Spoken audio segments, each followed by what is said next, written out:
All right, guys, we're back. Sorry about the hiccup. Colored belt self-defense, okay? Colored belts, your new curriculum is, again, it's a choke from the front, but instead of the approach of a single hand pluck and palm, we're going to do a double hand. If for some reason, the reason why we have to do both, guys, is just you never know what situation, what the circumstance might be. If I'm on the ground, the two-hand choke isn't going to work, but maybe on the feet it might be a little bit better, okay? Either way, neither one's wrong. It's perfect to do them at both. So the two-hand choke from the front, the threat's here. The threat is the thumbs around the throat. That's the part we have to address because it's the weak part of the attack.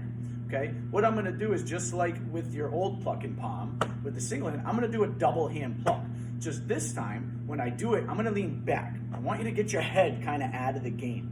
And I'm going to explain a little bit more into that in a second. But what I want you guys to do is I want you to pause this and I want you to do this 15 times. Both hands from passive come up and you're going to come across and pluck straight to the side with the cups, the C cups you guys made before. And lean back. 1, 2, 3, right? Lean back. Don't over-exaggerate it so you fall down, but get your head kind of out of the game a little bit. 15 times. When you're done with that, you're just going to simply lift up your strong side knee.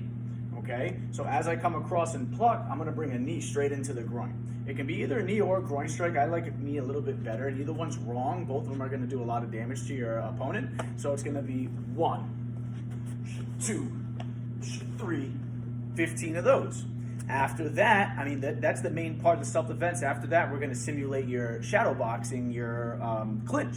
So after I go 1, I'm going to step forward into the clinch, and then I'm going to deliver 2 knees, 1, 2, and I want you to switch your grip to the head, and I want you to deliver a punch right by the jaw. That's your set curriculum for right now for the choke. When it comes time for a real situation, you don't have to be like, okay, I have to do 2 knees and then a punch to the head because that's what Mr. Binyama said. That's not true at all. I just want you to use these today, right, to get some momentum and build some more power into some new techniques. So it's going to be 1 step, 1, 2, switch to the head, 3. That's it. You guys are going to do that 45 times. 45. Yep. Facing all different directions too as well, guys. That's all I want you guys to do. Blue, green, brown, red 2, candidate belts. You guys are going to the ground. All right. Your self-defense this quarter, right, is somebody mounted on top of you with a 2-hand choke. Okay? 2-hand choke just like this. This is a very, very dangerous situation to be in. So just like every choke, guys, we're going to address it by doing a pluck.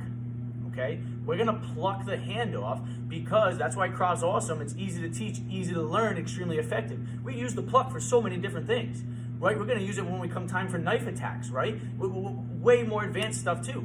It was your white belt stuff, now it's your advanced belt stuff, and then it's also going to be your black belt stuff. So what we're going to do, let's see if you guys can see from here, somebody's on top of me like this. Okay, the thumbs are still the weak part of the choke, so that's what needs to be addressed. However, I can't do the 2-hand pluck because look where my arms are hitting. I'm hitting the ground and I can't get all the power I need. So I'm going to go to a single hand pluck, but what I'm going to do is I'm also going to take my other hand and bring it down on top. So what I'm doing to this person's hand, right, is I'm pulling it off the neck and then I'm trapping it down like this. Both of my hands are kind of locking it onto my chest. So what you're responsible to do is just get used to the pluck on the ground. 1, 2. I actually like to use my left hand better. 3, 4. Let's do 10 on each side. The second 10 will be 1 trap with your other hand. All right? 1 trap with the other hand. All right? After that, what we need to do now is knock the person off balance and get them off of us. So we have to think of this person as a table, right? They have 4 arms, 4 legs rather. 1, 2, 3, 4. You've taken 1 leg out of the game, so think about a table. When you chop a leg off a table, what happens to it? It kind of starts to get a little shaky. If you chop 2 legs off of the same side, what happens? It falls down. So the human body almost works the same way on top. I've already taken out 1 arm. Now what I'm going to do is your leg is going to step over their leg and pull it in. So this person that was here, right, your leg just came over and then pulled it in like this. So now this person's like this. All they need is a little bit of a tip to knock them over. So 1, 2. You're going to do that 10 times. The next step now to knock this person off balance, it's relatively simple. You have to do 3 things. 1, you have to really buck your hips up high. Okay? That's the most important part. You're going to buck and leave them up. If I fall back down, guess what? The person's weight's going to come back down onto my stomach or onto my waist. Okay? Buck up high.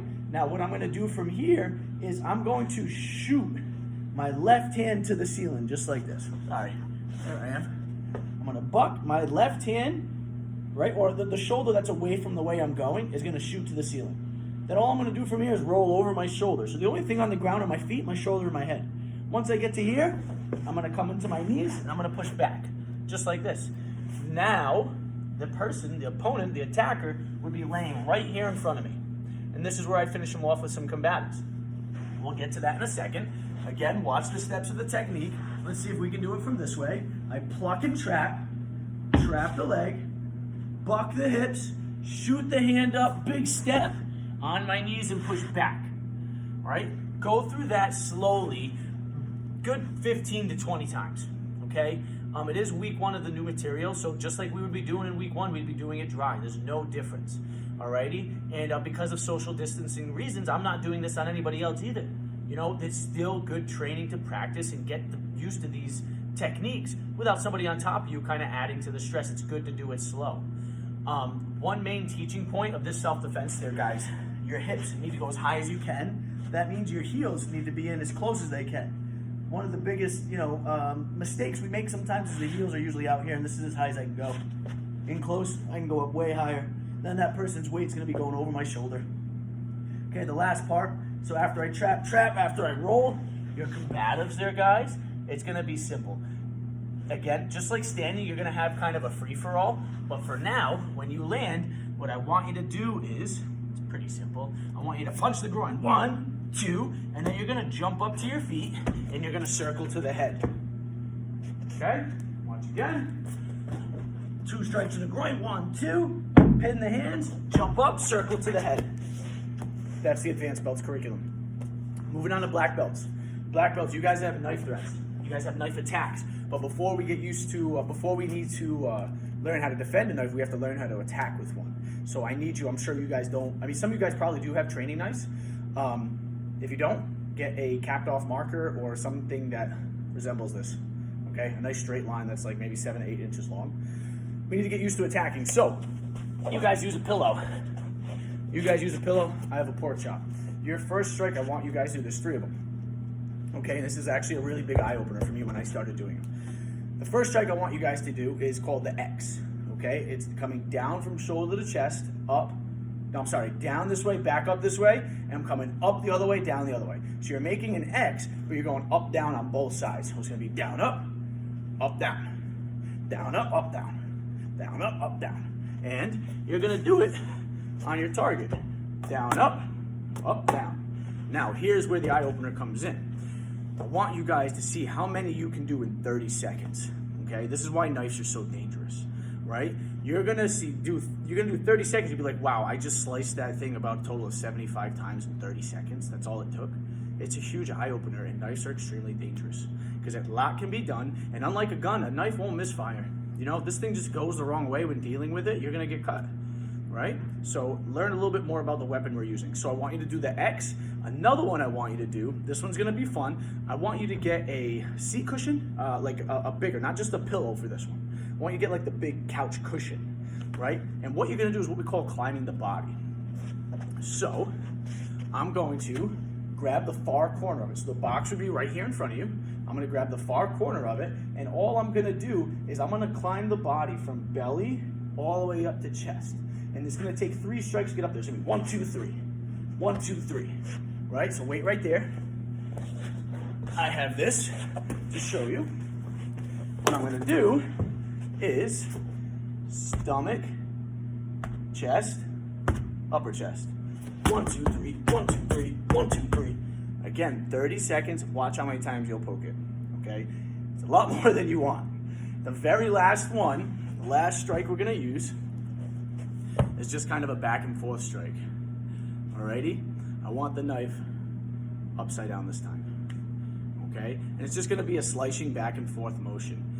What I want you guys to do, again, use your couch cushion, stand on the side of it or go down on one knee, it's the same thing. Hold the top and you're just going back and forth, back and forth, back and forth. That's it. Okay? Again, 30 seconds, see how many you can get done. And then let me know how many you do too. We can do a little competition within their black belts. That's it. If you guys want to play with some basic like downward motions, which is the X and just doing one at a time, that's fine. Even some downward stabs are good too. Just don't poke holes in your pillows, depending on what you're using. Okay, that's all we were going to do this week for the curriculum, guys. Have fun with your new stuff. Please, please, please reach out for more questions. And let me know how you did. All right, let me know how you did with everything, guys. I'm really looking forward to hearing from you. Next week, I'll show you some new drills with this. For now, enjoy it, ask questions, and show me some videos there, guys. Have a great day.